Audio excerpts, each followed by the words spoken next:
इस वीडियो में हम कुछ सेलेक्टेड टॉप इंटरव्यू क्वेश्चंस के बारे में डिस्कस करेंगे और उसके आंसर्स के बारे में भी डिस्कस करेंगे। तो ये वीडियो जो है, अगर आप एक मैकेनिकल इंजीनियर हैं, एक्सपीरियंस हो या फिर फ्रेशर हो, आपके लिए काफ़ी हेल्पफुल रहेगी। साथ में अगर आप एक मैकेनिकल फिटर हैं और अपने नॉलेज को इम्प्रूव करना चाहते हैं, तब भी आप इस वीडियो को देख सकते हैं। ये आपके लिए काफ़ी हेल्पफुल हो सकती है। तो और भी ऐसी बहुत सारी वीडियोस जो हैं वो चैनल पर अपलोडेड हैं, आप उसे भी देख सकते हैं मेरे चैनल के प्लेलिस्ट पे जा करके। इस वीडियो के एंड पर मैं आपसे एक क्वेश्चन पूछूंगा जिसका आंसर आपको कमेंट करके बताना है। तो फिलहाल तो इस वीडियो को स्टार्ट करते हैं। चलिए बने रहिएगा वीडियो में अंत तक। फ्रेंड्स, सबसे पहला क्वेश्चन है वो ये है, what is a formula to calculate module in gear. यानी कि गियर्स में अगर आपको उसका मॉड्यूल कैलकुलेट करना है, किसी भी गियर का मॉड्यूल निकालना है, तो आप कौन सा फॉर्मूला लगाएंगे। तो इसका आंसर है module is equal to pitch circle diameter in divided by number of teeth. यानी कि m is equal to D by T.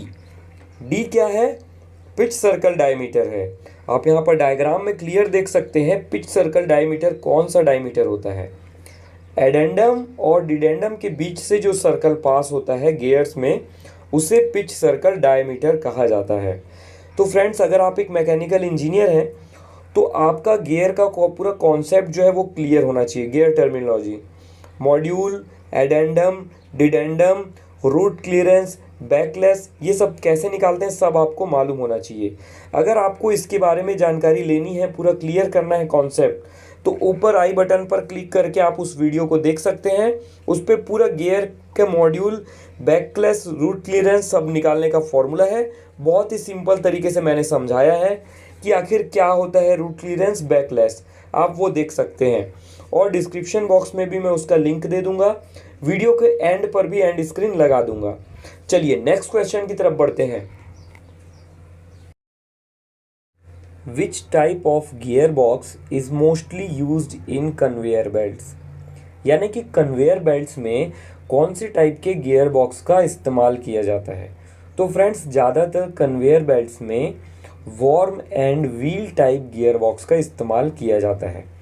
आप यहाँ पर इमेज में देख रहे हैं, ये worm and wheel type gear box कुछ इस तरीके से दिखाई देता है और इन्हीं का ज़्यादातर कन्वेयर बेल्ट्स में इस्तेमाल किया जाता है। फ्रेंड्स, अब बात कर लेते हैं इसके गियर रेशियो की। तो गियर रेशियो जो कन्वेयर बेल्ट्स में जो गियर बॉक्स यूज़ किए जाते हैं, उनका गियर रेशियो मोस्टली 40:1 का होता है और कहीं कहीं पर 30:1 का भी गियर बॉक्स का इस्तेमाल किया जाता है। इसके अलावा और भी हायर गियर रेशियो के गियर बॉक्सेस का इस्तेमाल किया जाता है अगर आपको कन्वेयर बेल्ट को काफ़ी स्लो आरपीएम में घुमाना है, लेकिन मोस्टली 40:1 और 30:1 का यूज़ होता है।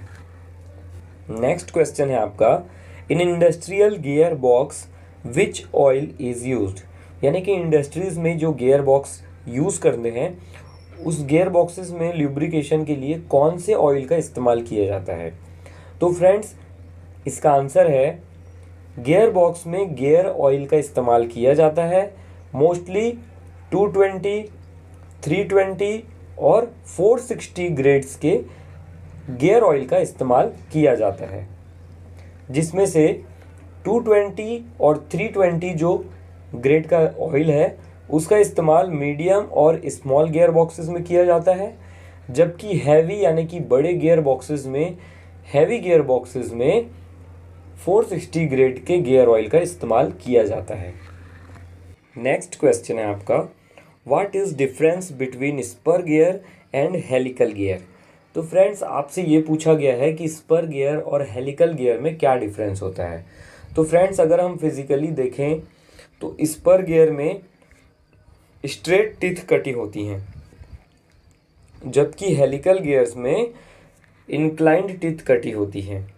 यानी कि स्पर गियर के जो टीथ हैं वो एक सीधी लाइन में होते हैं, जबकि हेलिकल गियर्स के जो टीथ हैं वो 1 डिग्री पर इंक्लाइंड रहते हैं। आप इमेज में क्लियरली समझ सकते हैं स्पर गियर और हेलिकल गियर के डिफरेंस को। साथ में अगर हम एप्लीकेशन की बात करें तो स्पर गियर को लो आरपीएम यानी कि कम स्पीड में इस्तेमाल किया जाता है, जबकि हेलिकल गियर्स को हाई स्पीड ट्रांसमिशन में इस्तेमाल किया जाता है। नेक्स्ट क्वेश्चन है, why big bearings were heated before fitting, यानी कि बड़े बियरिंग को फिट करने से पहले उसे गर्म क्यों किया जाता है। तो फ्रेंड्स इसका आंसर ये है कि जो छोटे बेयरिंग्स है उसको अगर आपको माउंट करना है तो आपको कम फोर्स लगेगा, लेकिन जैसे जैसे बेयरिंग का साइज बढ़ता जाएगा, आप जैसे जैसे बेयरिंग को फिट करेंगे उसमें बड़े साइज के बेयरिंग को, तो उसके लिए बहुत ज़्यादा फोर्स की ज़रूरत पड़ेगी और इतना फोर्स लगा पाना थोड़ा सा मुश्किल है, जिसकी वजह से क्या किया जाता है, बड़े बियरिंग्स को हीट कर दिया जाता है, यानी कि गर्म कर दिया जाता है। गर्म करने से क्या होता है, उसका डाया थोड़ा सा इंक्रीज़ हो जाता है, फैल जाता है। मेटल की प्रॉपर्टी होती है कि उसे आप अगर गर्म करेंगे तो वो फैल जाएगी और जैसे ही वो ठंडा होगा वो फिर से वापस उसी पोजीशन में आ जाएगी। तो इसलिए बेयरिंग को गर्म किया जाता है, गर्म करके उसे आसानी से शाफ्ट में फिट किया जा सकता है बड़े बेयरिंग्स को। बेयरिंग को हीट करने के लिए दो मेथड का इस्तेमाल किया जाता है। ऑयल मेथड सबसे कॉमन है, जिसमें ऑयल का एक टैंक में ऑयल फिलअप कर दिया जाता है, उसमें बेयरिंग को लटका दिया जाता है डुबा करके और उसे हीट करना चालू कर दिया जाता है ऑयल को। दूसरा मेथड होता है जो आजकल यूज़ हो रहा है, जिसमें इंडक्शन कॉइल की मदद से कॉइल इंडक्शन हीटिंग किया जाता है और बेयरिंग को हीट होने के बाद में शाफ्ट में फिट कर दिया जाता है। नेक्स्ट क्वेश्चन है, which equipment is used for removing bearing from shaft, यानी कि शाफ्ट से बेयरिंग को निकालने के लिए, रिमूव करने के लिए कौन से इक्विपमेंट का इस्तेमाल किया जाता है। तो फ्रेंड्स बेयरिंग्स को रिमूव करने के लिए बेयरिंग पुलर का इस्तेमाल किया जाता है। बेयरिंग पुलर्स एक इक्विपमेंट्स होते हैं जिसकी मदद से आप बेयरिंग को शाफ्ट से आसानी से रिमूव कर सकते हैं। Bearing puller different different design के होते हैं और डिफरेंट डिफरेंट टाइप्स के होते हैं। मैकेनिकल टाइप भी होता है, हाइड्रोलिक टाइप भी होता है और बड़े बेयरिंग्स को निकालने के लिए आपको पुलर बना करके हाइड्रोलिक जैक से भी निकालना पड़ता है। नेक्स्ट क्वेश्चन है, वाई बेयरिंग्स आर यूज्ड, यानी कि बेयरिंग का इस्तेमाल क्यों किया जाता है। तो फ्रेंड्स बेयरिंग का इस्तेमाल आपने देखा होगा, जितने भी मशीन इक्विपमेंट्स हैं जैसे कि गियर बॉक्स हो गया, फ़ैन हो गया, पंप्स हो गया, पुल्ली हो गए, सबके शाफ्ट्स में बेयरिंग्स को यूज़ किया जाता है। बेयरिंग्स का काम होता है फ्रिक्शन को कम करना, यानी कि घर्षण को कम करना। जब कभी भी कोई रोटेटिंग पार्ट है तो वो कहीं ना कहीं पे फिक्स होती है, जैसे कि हम किसी पुल्ली को दोनों उसके शाफ्ट में बेयरिंग्स लगाकर उसे उसके पोजीशन को फिक्स करते हैं, लेकिन वो उस पोजीशन में फिक्स तो है लेकिन वो क्या कर रही है, रोटेट कर रही है। तो रोटेट कर रही है, अगर हम बेयरिंग नहीं लगाएंगे तो क्या होगा, वहाँ पे बहुत ज़्यादा फ्रिक्शन यानी घर्षण जनरेट होगा, जिसकी वजह से बहुत ज़्यादा हीट भी जनरेट होगा और हमको बहुत ज़्यादा फोर्स यानी कि पावर लगाना पड़ेगा उस पुल्ली को घुमाने के लिए। तो इसलिए हम क्या करते हैं, वहाँ पर बेयरिंग्स का इस्तेमाल करते हैं। बेयरिंग यूज़ करने से फ्रिक्शन कम होता है, फ्रिक्शन कम होने से हीट तो कम जनरेट होता ही है, साथ में हमको फोर्स भी कम लगता है यानी कि पावर भी कम लगता है। तो ओवरऑल हमारी जो इफ़िशियंसी है वो बढ़ जाती है।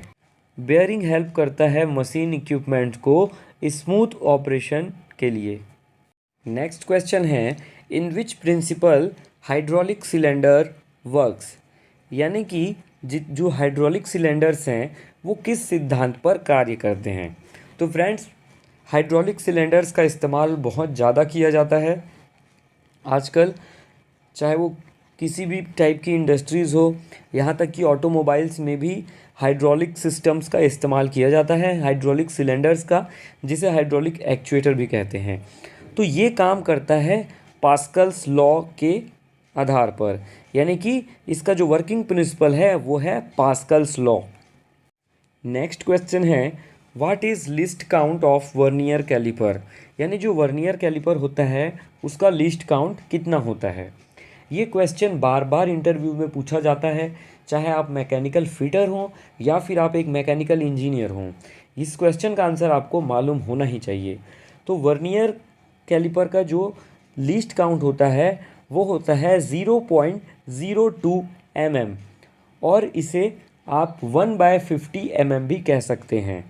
इसका मतलब ये होता है कि आपका जो वर्नियर है वो 1 mm के 50वें हिस्से तक को मेज़र कर सकता है, यानी कि 1 mm को आप 50 छोटे छोटे पार्ट्स में डिवाइड कर देंगे तो उसके एक पार्ट तक को ये मेज़र कर सकता है वर्नियर। नेक्स्ट क्वेश्चन है, what is list count of screw gauge, यानी कि जो स्क्रू गेज होता है उसका लिस्ट काउंट कितना होता है। तो स्क्रू गेज का लिस्ट काउंट होता है 0.01 mm, यानी कि 1 mm के 100वें हिस्से तक को ये मेजर कर सकता है। इसे 1/100 mm भी कहा जाता है। तो ये तो हो गए सारे क्वेश्चन इस वीडियो के। अब आखिरी क्वेश्चन मैं आपसे पूछता हूँ जिसका आंसर आपको कमेंट करके कमेंट बॉक्स में देना है। तो क्वेश्चन ये रहा आपके स्क्रीन पर, अगर आपके पास कोई एक गियर है जिस गियर का PCD यानी कि पिच सर्कल डायमीटर है 300 mm यानी कि 300 mm और उसमें नंबर ऑफ टीथ हैं 60 यानी कि 60 टीथ हैं, तो उस गियर का मॉड्यूल कितना होगा आपको कैलकुलेट करना है। कैलकुलेट करके कमेंट बॉक्स पे बताना है। तो दोस्तों ये वीडियो यहीं पे ख़त्म होती है। उम्मीद करता हूँ ये वीडियो आपको काफ़ी पसंद आई होगी। अगर 1% भी वीडियो आपको हेल्पफुल लगी हो तो प्लीज़ इस वीडियो को लाइक करिएगा, चैनल को सब्सक्राइब करिएगा। ऐसे ही और भी बहुत सारे वीडियोस जो है चैनल पर अपलोडेड हैं। मैं कंटिन्यू वीडियोस जो है वो अपलोड करता रहता हूँ इसी तरह के। मुझसे जुड़े रहने के लिए चैनल को सब्सक्राइब करके बेल आइकन को प्रेस कर लें ताकि आपको सारे वीडियोज़ के नोटिफिकेशन मिल सकें। फिर से मिलेंगे नेक्स्ट वीडियो में, तब तक के लिए अलविदा।